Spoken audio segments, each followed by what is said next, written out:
Hey folks, welcome to another episode of Arcane Assist. I'm Tim, joined today by Evan. Hello. And we're recording a fun video.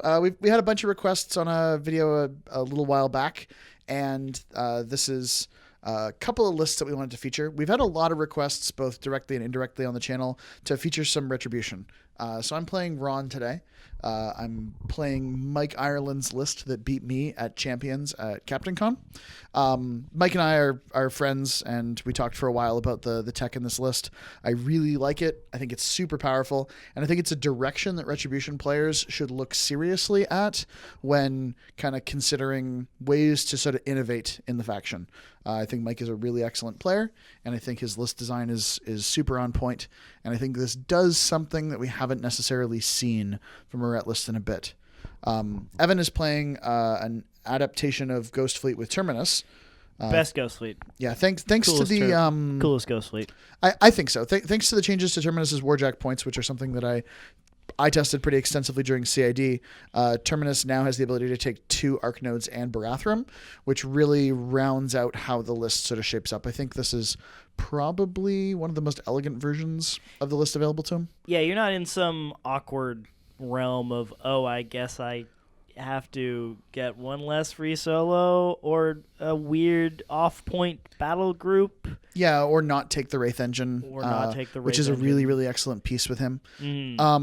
This version of the list has max Blackbanes. You could also add a Rifleman and Agrimony, drop those to min Blackbanes, which is another way to play it. But I guess we'll jump into talking about lists. We rolled off dice. Evan won with the +1 to go first. One of us rolled dice. It was me. I rolled a 6. He won. That's it. It's asked and answered. So Evan elected to go first, so we could occupy more presence on the board. I picked the side of the board here that allowed me to put 2 AFGs in zones without having to skirt a house quite as badly. Cool. Do you want to talk about your list? Yeah. So my list is Terminus, 2 Deathrippers, and Barathrum is the battle group, as talked about earlier. We have a Wraith Engine, Captain Rengrave, and the Hellslinger Phantom, and a Pistol Wraith. No Agrimony, although she was originally going to be in the list. We swapped her and a rifle out for more Blackbanes. They occupy a lot more table space. They have some great threat ranges, and they are great call of sacrifice targets for Rengrave, as it turns out. Yep. Also, they get tough in this list. Yeah, tough incorporeal. Pretty decent. Yep. And then we have our classic 3 units of Revenant crew, 2 of which have 3 rifles, 1 of which has 2 rifles, and then, the max Blackbanes, as talked about earlier. Yeah, it's a good list, and I think it still has game.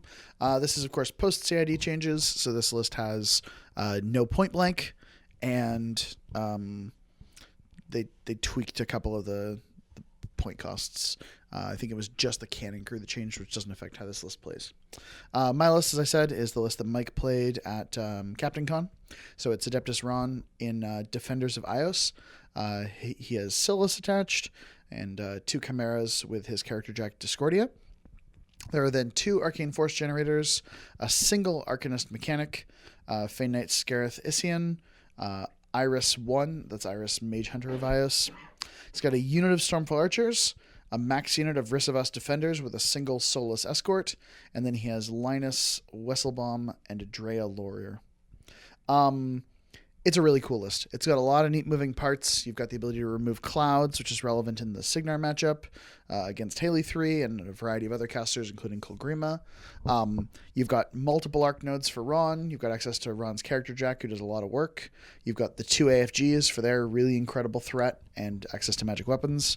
The solos are really powerful. Like, Skeryth is just almost too good not to take, and Eiryss and Rahn have a lot of natural synergies.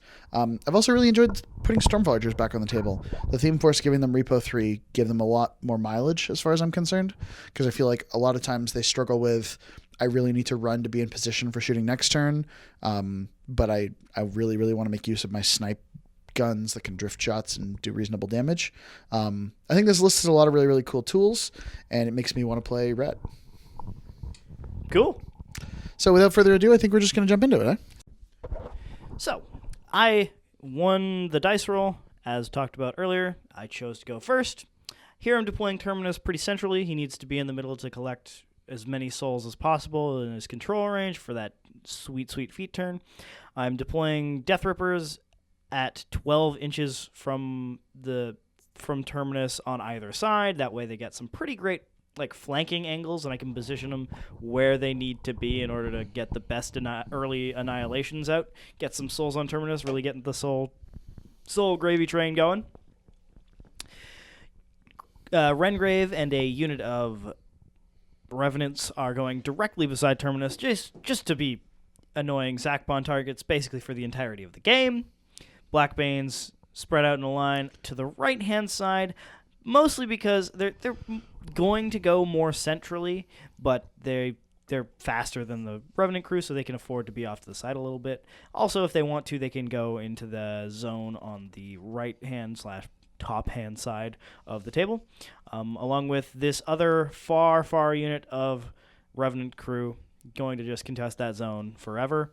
Also one on the bottom, and then there's this house on the bottom-hand side of the zone that I'm just putting incorporeal models behind because they're just going to run through it.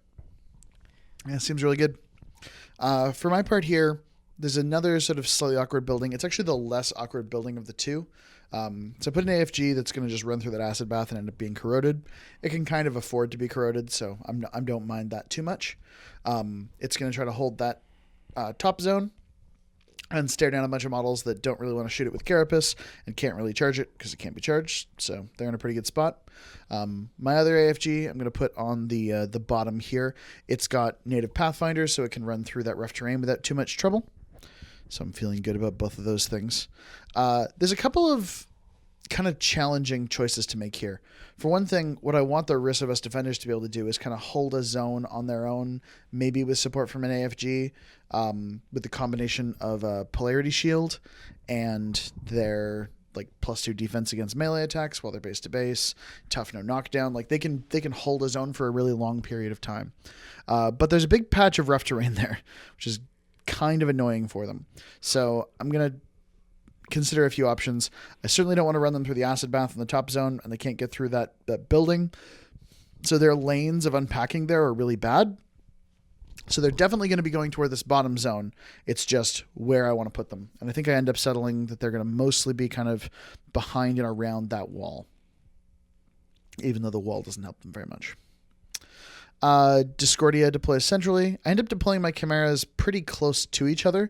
I normally spread them really, really wide, but I know that I think a lot of what I want them to do is be able to fire off chain blasts to do reasonable infantry clearing, and I need to screen them. So they're both going to try to make use of that forest to kind of protect them from more linear vectors. And that's basically the goal with deployment here. It's tough to protect Rahn in this matchup. I think he needs to use a lot of distance to stay safe. And I think he ends up needing to probably camp one or two against CRAs that he might be anxious about, certainly depending on what I can kill. So I'm hoping to set up to have an early strong feat.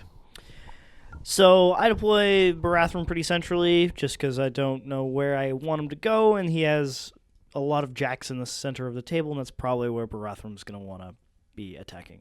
Terminus is going to just be Terminus, be super aggressive, put up Malediction, camp 4, and charge directly up the table. He wants to be in the center of everything because he's really hard to kill. He's going to be even harder to kill once he gets some souls on him, and he is going to be able to do some work himself. My plan is to hopefully be able to charge something and then also get in melee range of an AFG or Discordia.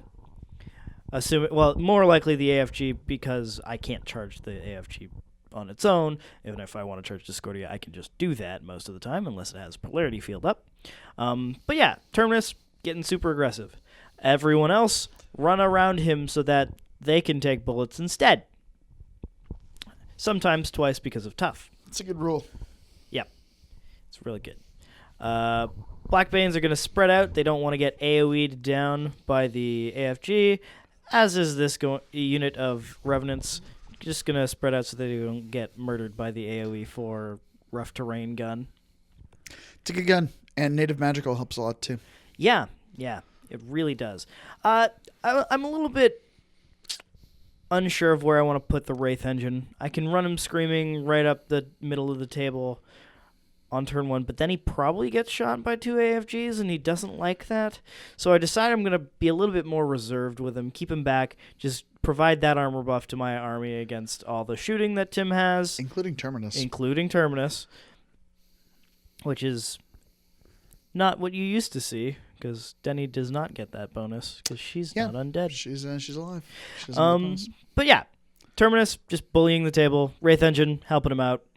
And then on the top side, they're going to be a little bit more vulnerable because they're not going to be in the tough aura. They're not going to be in the +2 armor aura. So I have to spread them out a lot more in order to avoid that AoE gun just destroying them, as well as the Stormfall archers. Although the Stormfall archers can't hurt the Blackbanes, they can't hurt this unit of Revenant crew. That's also just going to run screaming up the table. Mm-hmm. So, I've got a really challenging choice to make, and I feel like this is often the challenging choice to make you have on the bottom of the turn with Defenders of Ios, and that's, do the AFG guns run and get closer to the zone, or do they make shots with their rather impressive guns? And I think that's actually one of the key balancing points of the AFG, is in a lot of lists, it's speed 4, so off the 10-inch deployment line on the second turn, it walks 4 inches. The following turn, it walks 4 inches again, and it's not quite in the zone. It's at the 18-inch line, which means it's not in the zones that are 18 inches up. So even if you run turn 1, you're not quite in, which means it has to not aim for 2 turns. Ron, on the other hand, can solve this problem. And that's one of the things that I really dig about him in Defenders, is the AFG here runs and does not quite get into the zone, kind of skirts around the house a little bit. But Ron is going to be in a position to TK it into the zone. So on the first turn, I'm in the zone. I can spend the rest of the game aiming. And this is a pretty big problem for me, because my Ghost Shot CRAs are not going to do a whole lot because you have Carapace, and I can't charge you with the Blackbanes because you can't be charged. Yep. That's a problem. Mm-hmm. Feels real good. The unit of Stormfall archers here are going to provide some supporting fire. They don't need to be in the zone, so their job is going to be to kind of try to clear it. And then eventually, if things really whittle down here, which is quite challenging against Ghost Fleet, they're going to try to to score this zone, to be the unit that scores this top zone. As I mentioned before, I really like Repo 3 on them. They moved up pretty aggressively, and I rolled super hot. Their Rat 5 just blew up a bunch of dudes with snipe shots, killed 2 rifles, almost killed another one, needed to roll a 7. Yeah, they didn't quite. You were trying to get the blast damage from shooting a Blackbane and killing the guy behind him, but you didn't quite roll the 7 you needed. That's okay. I rolled 2 8s. 2 8s is better than a 7. They spread out a little bit, a couple of them coming up to be in position to aim next turn, and a couple of them moving back to stay safe. Next thing that happens is one of the Chimeras that apparated is going to run into position so that it's within 10 inches of Barathrum and protected by the forest as much as possible. I feel like double arc node with Ron is really important because you often have to kind of give one away to do something aggressive and powerful on an early turn. That's what I'm trying to do here, is I'm trying to just control Barathrum. Sylys moved up and put Arcane Secrets onto Ron, kind of tucked in behind that building a little bit. Edrea moved up, took a shot. She's just drifting a shot to one of the Blackbanes. She doesn't get the drift she needs. More importantly, they both stayed out of the Blackbane's apparate and charge range. So it's Ron's turn next. When I apparated the bottom Chimera, I gave it a bit of an angle so it could still draw line of sight to the Ryssovass defenders. So I'm going to do 2 things. I'm going to TK Barathrum, and I'm going to put Polarity Shield on the Ryssovass defenders. So here's the TK on Barathrum, boosted to hit, and Sylys's Arcane Secrets manages to hit. I'm going to pull Barathrum just a little bit forward so he's within 12 inches of Eiryss. Because he's placed, he loses Dig In, and I turn him around, so his defense drops down to 11. Not great. Pretty great for me. Not great for me. Strongly disagree. So, unsurprisingly, he is disrupted. Yep. Eiryss shoots him, disrupts him. Ron stays super far back. As I mentioned before, I think distance is going to be a huge part of keeping Ron alive this game. Like just staying really, really far away from the action. He's not out of the kill box yet. He needs to move a couple more inches, but I got a turn of leeway on that. And he TK'd the AFG into the zone. Like you do. Eiryss did not get to do any damage with her gunshot, just the POW 10. I think it's more important that I deny the focus to Barathrum this turn and kind of have him facing the wrong way, so he can't really do any work, than it is that I do something like 3 damage to him somewhere. Ryssovass defenders run up. As I say, the wall's kind of a liability for them because they don't have Pathfinder, so they sort of ran around it rather than trying to use it as a defensive bonus. A couple of them got into that top zone, and they're pretty sticky, so I don't worry too much about getting the AFG into the zone. It just runs and gets into position. My Chimera moves up. Discordia just advances up and does her imprint. Mostly she's giving extra armor to Eiryss, just in case Evan tries to attempt like an assault shot with Terminus or something else. The goal there is to just make Eiryss a little bit... I think the term would be stickier, just a little bit harder to remove. So I immediately see that Eiryss is really far up the table, and Terminus can probably assault her. And yep. It's not too bad a shot to kill her, because it's a boosted. I can boost the 11 to hit, and then it's dice even, and I only need to roll a 5 to kill. And then that takes care of one of the biggest threats on his side of the table, which is Eiryss. And then I'm also going to get both like a ton of Ryssovass in that spray, and even Discordia. So I think that's pretty worth it. So I'm going to set up some other stuff. So I will apparate some Blackbanes in a moment. But I'm measuring if I can run the arc node that is in the middle zone up and around the forest, not engage the Chimera, and chuck an Annihilation on Sylys, which is going to get rid of the Arcane Secrets. It's going to get rid of the free upkeep, and it's going to get rid of the +2 inches of range if Ron himself casts the spell. Which is actually really scary. I did not expect this line of play. I felt like Sylys was pretty safe and fairly well protected, and that's one of the things about Terminus is that he has that really incredible reach when he has access to Arc nodes. So I run that arc node there. It's in range. I decide that once I also eventually realize here that I didn't put the 2 models that I should have gotten back in play and the Revenant crew back. But we put those down there. So Terminus is just going to check out the Annihilation. I choose not to boost it because I spent 1 to upkeep Malediction, and I want to boost the spray on Eiryss, and I figured there's a chance that it'll just scatter and hit Sylys anyway, as much as it's only a 1 in 3. But and then there's also the chance that it just scatters backwards and hits Lynus and Edrea. Although we realize that that's not a possibility because Ron can just say, no, it goes the other way. Yep. Yeah, Ron gets to control all the deviations of Blast, all of the deviations of AoEs in his control area. Enemy AoEs specifically. I can't just let Edrea shoot 6 more inches. So this is important. I decide to run the Wraith Engine up to Dark Shroud some Ryssovass, which is probably a mistake because instead of this, I don't really need the armor debuff because they're only arm 15? 15, yeah. And I probably should have just... so there's the missing of the Annihilation and rolling a 1 inch for the scatter. Yep. So it only goes an inch. It goes away, so it only hits Sylys. But you roll an 8 and kill him. Yep. So Terminus gets the soul, and then he's going to feat and charge Eiryss. But anyways, with the Wraith Engine, so now really what I wanted to do was after this charge where I hopefully kill Eiryss. We'll wait and see how that goes. I miss. So I don't kill Eiryss. Although I do... I hit one of the 2 Ryssovass, kill him, and then he toughs, so I don't get that soul either from my feat. So I wanted to get 2 souls there. Instead, I got 0, although I did get 1 from the Annihilation. My goal here on this turn was to get 6 souls, either from the front 6 Ryssovass or from Eiryss and 5 of the Ryssovass, or and also Sylys somewhere in there. But that was the plan, and thus far we're down on soul count here. But the plan was to kill Eiryss, make a machine wraith by shooting one of the Ryssovass in the melee range of the Wraith Engine, and then go walk up to Discordia, hit it with the the machine wraith, and then walk Discordia away. And maybe punch the Soulless Escort for...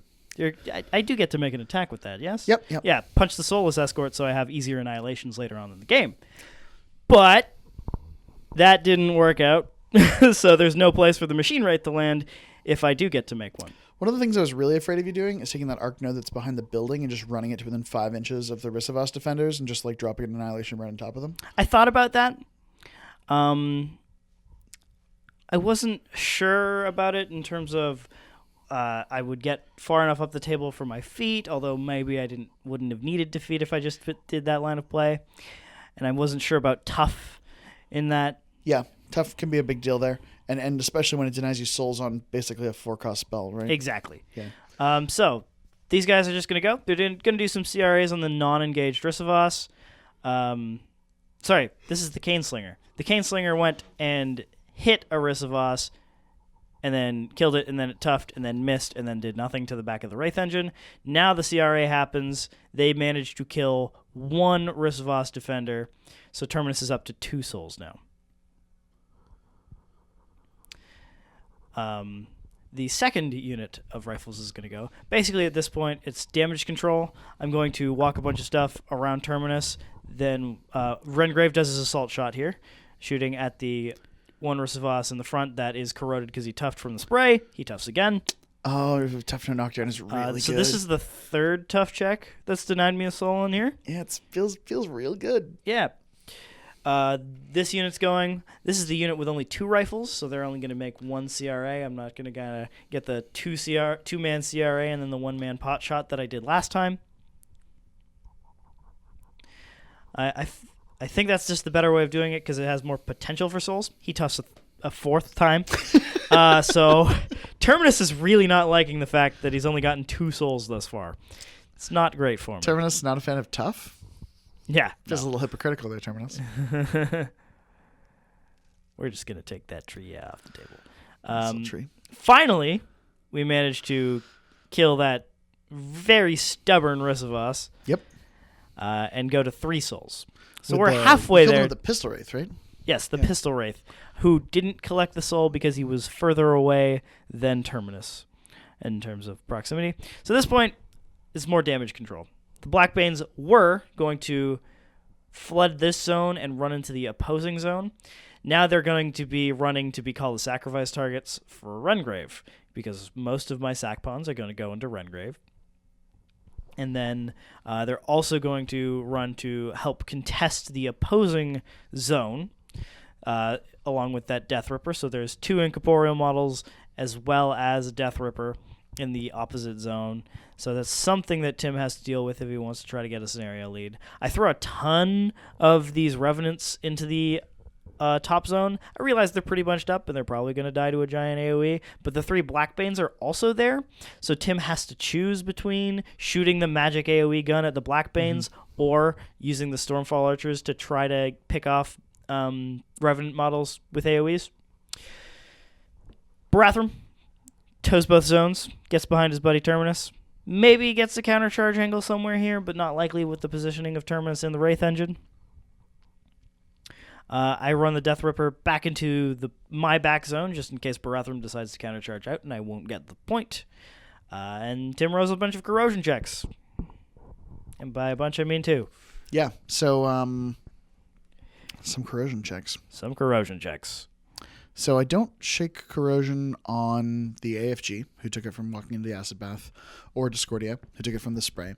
The Ryssovass defender who was corroded got shot by the pistol wraith. Correct. So that's that. Terminus is on 3 souls. Now, little napkin math here. Terminus is base armor 18, and against ranged and magical attacks, the Wraith Engine makes him armor 20. So he's armor 23 against ranged and magic attacks, and armor 21 against melee attacks right now. That's actually a lot. It's pretty good. The plan was to be 24-26, but we got to work with what we got. However, I would argue that Rahn is the best assassin in the game. So we're going to workshop this for a minute, and let's talk about it. So, plan becomes, operate a Chimera into position to slam Terminus into Barathrum. Knock Terminus down, get a 4-die hit against him because he contacts the same size base, and it'll be my feat turn. And a 4-die POW 12 at arm 23 does an average of 26. That's worth, 3 points? Then, I probably have to TK Rengrave to get him out of sack pawn range. Should work too. Needs to see a 6. And if I don't get a good slam distance, I've got a backup TK available to move Terminus a little bit further. So that'll get rid of all of Terminus' sack pawns and have him knocked down, do a bit of damage to him, and set up the turn beautifully. So that becomes the plan. And then we can kill Terminus with guns, which always feels good. Suck it, Signar players. I mean, yeah, I guess so. All right, let's start. So we're just checking the slam vector here. The Chimera operated a little bit backwards, so it's out of melee with the Blackbane. It's got its butt-to-butt with that Arc Node. They're both avoiding eye contact so that they can still sling spells. And we check the distance for Force Hammer, and we check the distance for the TK that Ron's eventually going to do to Rengrave. That Chimera doesn't have line of sight, so we operate the other Chimera to set up the line of sight. It'd be nice to have Sylys here. The Arcane Secrets will just kind of guarantee the boosted 6, but boosted 6s happen. So I feel pretty good about that. Yeah, I upon looking at this after Tim has told me what he's going to do with me, I'm not happy. I thought I was pretty safe, and Ron kind of ruins that in several ways. It's very easy to forget how good Ron is at just manipulating everything. Yeah, because he has the slam, he has the TK. So, speaking of, first thing first, we'll do the slam. So Force Hammer first, spends 4 through the Chimera, needs a boosted 6, rolls it. Rolls a 5. Misses. Evan cheers and walks away from the table. So that's bad. So before committing aggressively to this assassination, we recalibrate the plan a little bit. Now I still probably need to Force Hammer him. Slam him into Barathrum. If I roll a 3, I might get him out of Rengrave's sack pawn range anyway. If I don't get him out of Rengrave's sack pawn range, that takes all the guns out of the solution, which is a problem. This time the slam hits, and I roll a 1. All right. So that's bad. It's like really bad. So I slam Terminus 1 inch. He's definitely still in sack pawn range of Rengrave. I roll a 13 for damage, which means I do 2 points. Yep. Which is half what I was hoping to do, but still a spike given that I didn't slam him into Barathrum. Barathrum is still standing, so countercharge is theoretically relevant now. Rengrave is still in sack pawn range, and he has 1 non-incorporeal model who is also in sack pawn range. That's one of the rifles from the silver unit. So, I've got 5, maybe 6 Ryssovass Defender charges.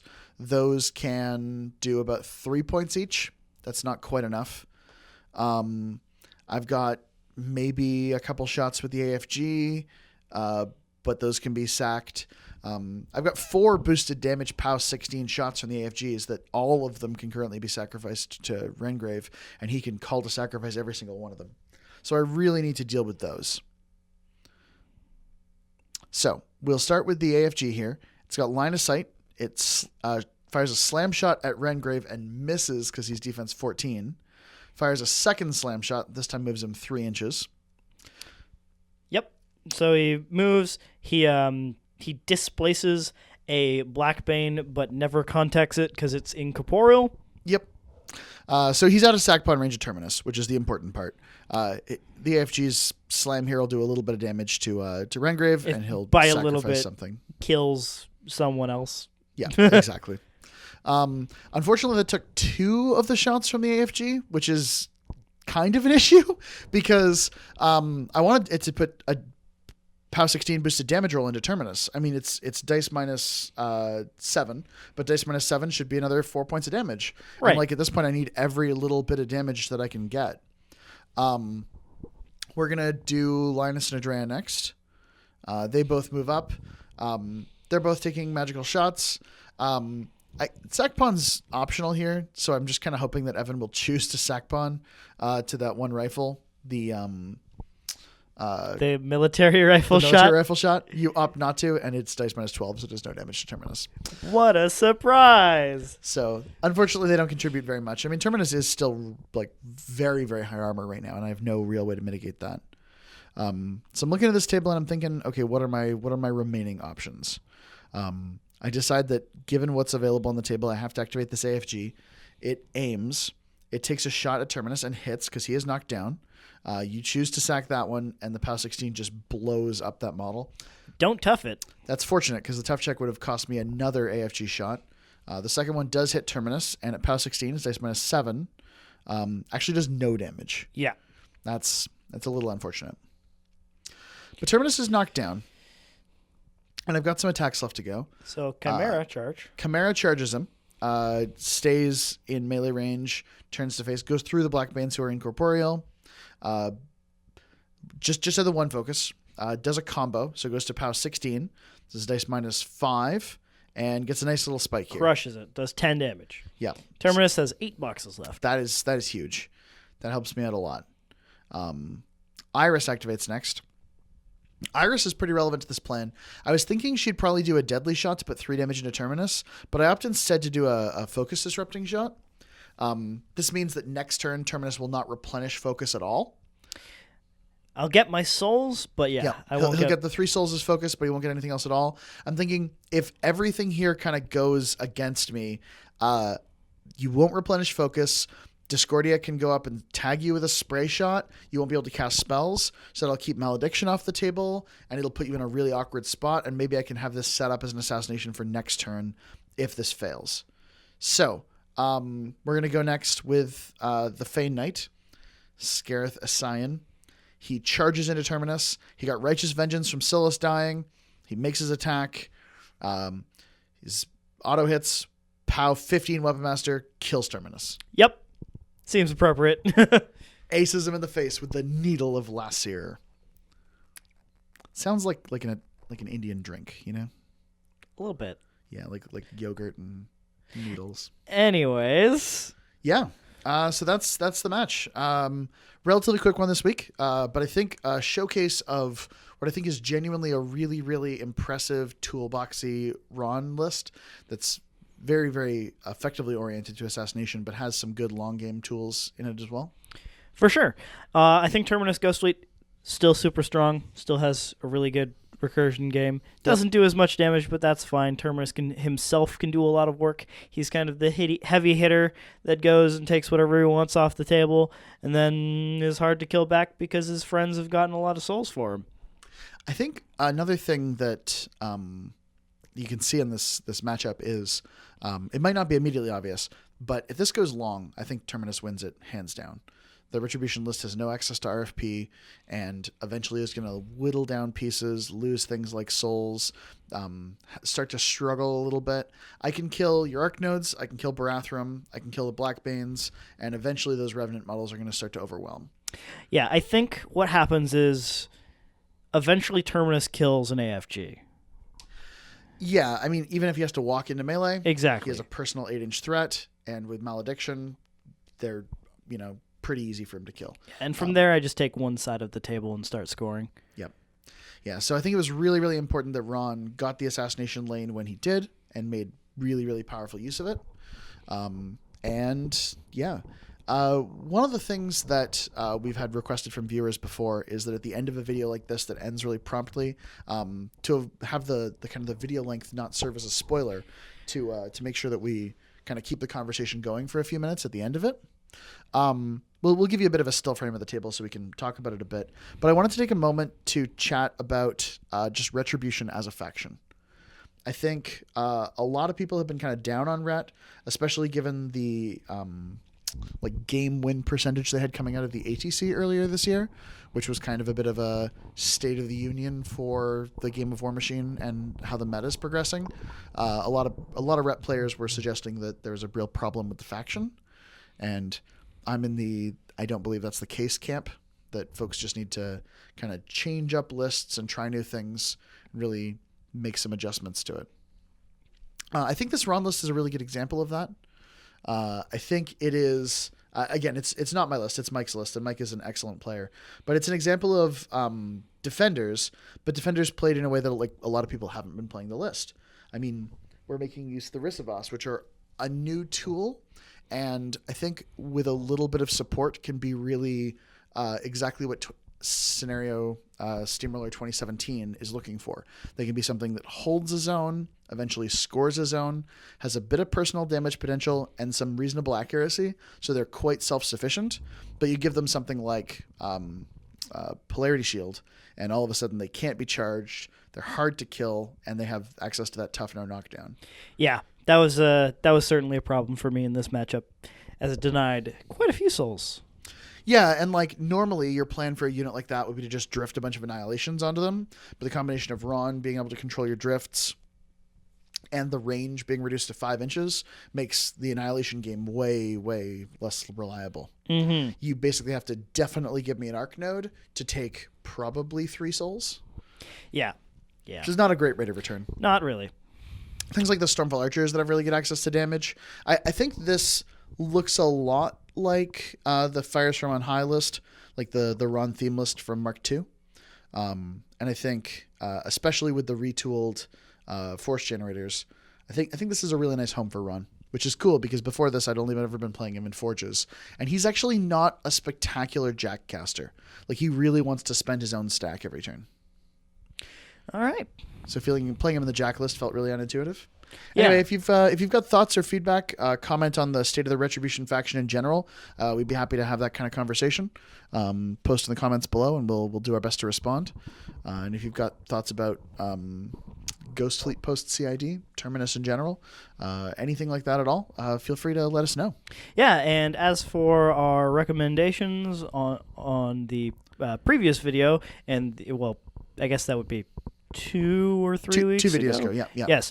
We're going to be announcing the winners for that next week, and we're hopefully going to be getting some Signar on the channel next week. We will, yes. It's definitely our plan to go through a lot of the recommendations that have been made and make sure that we feature a whole bunch of different videos there. So thank you very much for watching this week. Remember to follow us on all the social media, and we will see you next time.